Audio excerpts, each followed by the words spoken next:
Hey fam, welcome back to the channel. Wayne here from Ennis Farmhouse. Today I'm going to give you an update on our spring garden. And yes, I know it's not even February yet, but 2 weeks ago I did start my first wave of seed starting for the season. Honestly, I don't even know why I'm smiling because the results aren't what I'm accustomed to, but it's okay, I have a plan.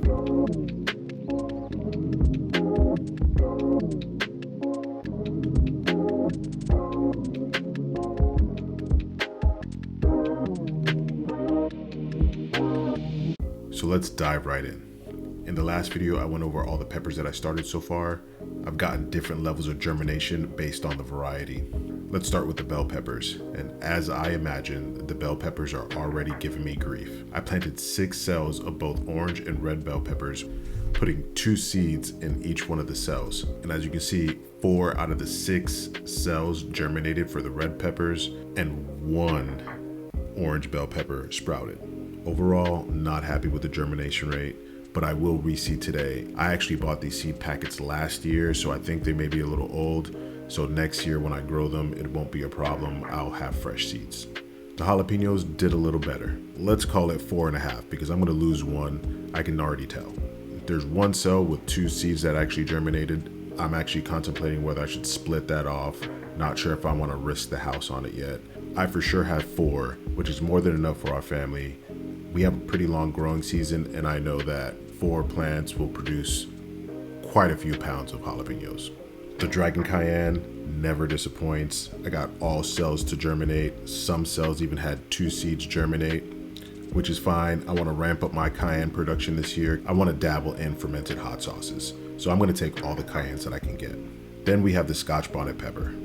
The Scotch Bonnets did relatively well. I have 5 out of the 6 cells that germinated. This is the first time I'm growing this particular variety and these particular seeds. So I don't know what I'm gonna get as far as production goes, but if I do have excess, we will preserve them and I will make more hot sauce with these as well. Now let's jump into the herbs. Herbs are really exciting for me, usually because I never really start many herbs from seeds. I usually just end up buying the plants from the big box stores, and that was fine when the plants were like $3 a piece. But what I noticed last season that these plants were $5, $6 a piece, and I'm just not gonna do it. Some of the herbs that I usually start from seed, we'll start off with the dill. I started this mammoth dill, and you can see that it got a little leggy. I put the fan on it, but it may be a little too late, which is fine. We'll see how it goes. Not only do I love dill for the actual flavor, but the dill flowers are a pollinator magnet and they're beautiful. So we'll see what we get from this mammoth dill. I'm also gonna start bouquet dill today, and we'll have a comparison video in the future to see which one we like the best. Another herb that I always start from seed is cilantro. Cilantro is really easy to grow. I actually probably didn't need to start the cilantro, which is kind of crazy because we went down to the teens and I already had cilantro in the garden and it survived. So I wasn't expecting the cilantro to survive. That's why I started the cilantro. I actually have cilantro growing out of the ground on top of weed fabric. So cilantro is very hardy in the cool. And we'll just have a lot of cilantro this coming season. Now let's talk about some herbs that I never start from seed. The first one is oregano. I usually just buy the plant at the beginning of the season, but like I said, last year when I bought it, it was $6, and I said that was the last time I'm gonna do it. So this year I planted 6 cells. I'd say that we have maybe 2 cells that did well, but it's okay, it's a learning process. I'm gonna keep on seeding it, so I'm gonna start some new oregano today. Next up, we have thyme, another one of those plants that I usually just buy.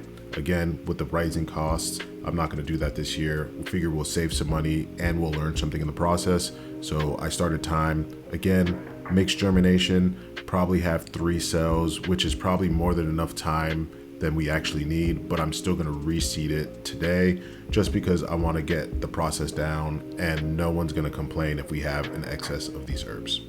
Next up, we have chamomile. I actually planted 2 different kinds of chamomile this year. I have just a regular standard chamomile. I didn't know, it didn't say anything on the seed packet. And then I have German chamomile. So I planted 6 cells of each. I had really good germination rate and it's growing really fast. I think I may have started those a little too soon, but it's okay. We'll just see how it goes. And finally, we have lavender. Lavender is a very, very, very difficult plant to start. I actually started this process back in December, and then look how small these lavenders are. Always dreamed of having a lavender hedge. We actually cut and dry the flowers, and we put them in little sachets and we just keep them in our drawers to have our clothes always smelling good, or I have them on my desk. It's a very calming smell. Love lavender. If you ever buy lavender in the store, you know that each plant can go up to $10-12. So me starting lavender from seed is a huge cost saving for us. One packet of seed could potentially create hundreds of lavender plants. So it was a no-brainer for me to just get that process started. Hopefully end of this year, maybe next year, we can have that lavender hedge that I always dreamed of. There's another herb that I started that I got no germination rate from, and I think it's because the seed packet was really old, and that's chives, which is very disappointing to me because I always have success with chives. Chives is also one of those things that I usually just buy the plant, but this year we decided to just seed it. It's fine. I ended up purchasing some fresh seeds, so I'm gonna reseed chives today. Hopefully we'll give you an update on that the next go around. Now let's talk about some of the flowers that I started. I started both perennial and early season flowers. The goal is to get healthy plants in the ground as soon as possible, so we have some flowers for the early pollinators that start jumping out. The first flower that I started was Snapdragons. I overseeded 12 cells. I got great germination rate on it. Super excited about growing Snapdragons from seed this year. I do know that I have to thin them out and then eventually top them so they have some lateral growth on them, but I'll give you an update as it comes. Then we have Black-eyed Susan, or Rubia.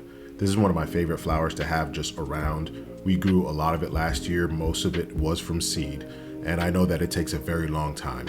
I actually want these things to start flowering as early as possible, so I started them in the beginning of January, but they are tiny right now, so we're just gonna have to baby them until they're ready to go in the ground. Another flower that I was excited about but got terrible germination rate was the purple cone flower. In fact, none of them germinated, so moving on. All right, so I also planted two types of daisies. I have the African daisy and the painted daisy.